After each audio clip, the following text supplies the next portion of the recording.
Ni habari za michezo ambazo zimetayarishwa na mwanahabari mwenza muite Michael Were Muhusia na kutiwa sauti na Fazul Halid. Lusaka, Zambia.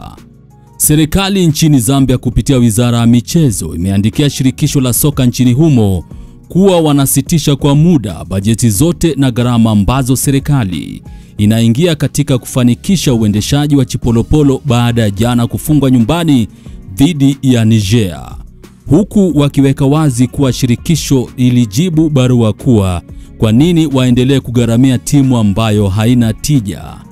Hivyo wameweka wazi hawawezi kuendelea kupoteza pesa kwenye hakuna.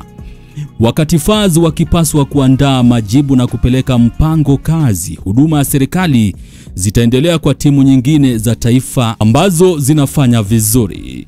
Sasa hii ni serikali ya Zambia wanasema kuwa hawataendelea ama wamesitisha kwa muda bajeti ambayo walikuwa wanaelekeza kwa timu ya taifa ya Chipolopolo.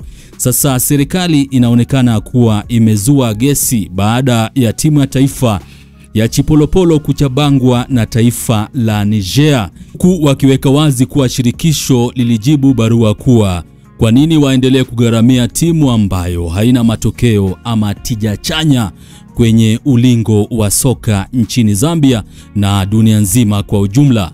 Hivyo wameweka wazi hawawezi kuendelea kupoteza pesa kwenye hakuna.